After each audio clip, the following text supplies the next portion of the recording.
Also new tonight here in The Current, it is bird migration season. In fact, this Saturday is World Migratory Bird Day. Since 1993, this has been a day to raise awareness about the importance of protecting migratory birds.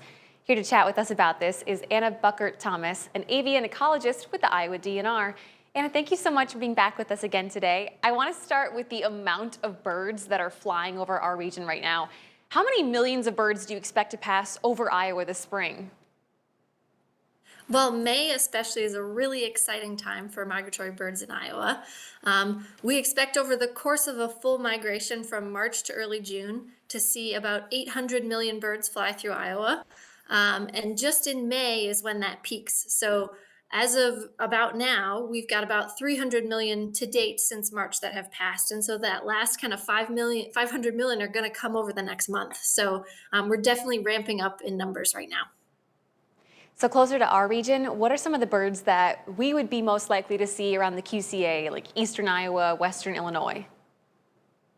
Sure. So right now is the songbird migration that's peaking. So your local residents like Baltimore Orioles and indigo buntings and rose-breasted grosbeaks and ruby-throated hummingbirds are going to be coming back now. And you'll start to hear those familiar neighborhood birds like house wrens chattering again. And so right now is a great time to just get out and listen and watch for all the fun, colorful birds that are coming back. Yeah, I can certainly hear them chatting at my house. It's been nice and loud in the mornings. I love it though. And I'm curious, in what ways have you seen migratory populations and species impacted over the last few years or even say the last decade?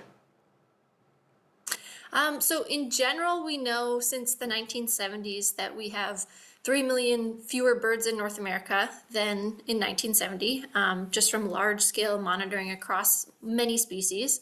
That's some species are doing well. So something like bald eagles, especially up in northeastern Iowa, have seen an increase in their populations over that time, whereas a lot of other species are unfortunately seeing decreases. So it's very species specific and habitat specific, but in general, right now, a lot of our birds need some help. So then what are some ways that we can all help migratory birds, even from our own backyards here in the Quad Cities? Great question. So there's some things that anyone can do.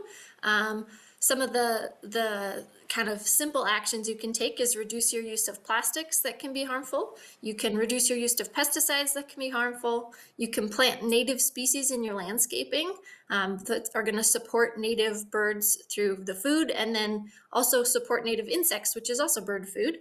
And then you can reduce some of the threats that birds face during migration. So one of the largest threats birds face is actually outdoor cats. They're really effective predators. And so if we can keep our cats inside, especially during these high volume migration times, we can reduce the impact they have on our native birds. And you can also make things like your windows more visible so that birds are less likely to collide with them, which is another leading cause of death of North American birds. And if people just want to see these birds doing their thing, what tips do you have for us to see these millions of birds as they pass above us?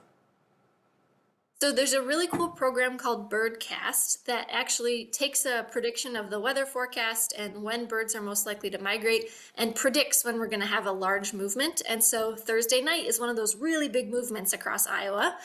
So the morning after one of those large movements is a great time to go out and see birds. I always suggest that you find an edge. So look at a forest along a grassland, for example, and you're more likely to see kind of a variety of species that use both of those habitats.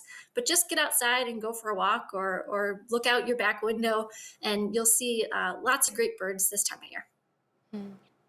And that's not all. You got a bunch of events happening all across the state when it comes to World Migratory Bird Day. A little bit further out from the Quad Cities, but what's the one happening in central Iowa this weekend? Yeah, so the DNR and Polk County Conservation are partnering to host a World Migratory Bird Day event in Grimes at the Jester Park Nature Center. But there's World Migratory Bird Day events across the nation, and if you're interested in finding one, you can look online and find an event near you. I love it. And I know you're really busy this time of year, as always, so I really appreciate your time. Thank you so much for being here with us today. Yeah, thank you, Shelby. And if you guys at home want to share this story, you can find our online version at WQAD.com underneath the As Seen on TV tab at the top of the homepage.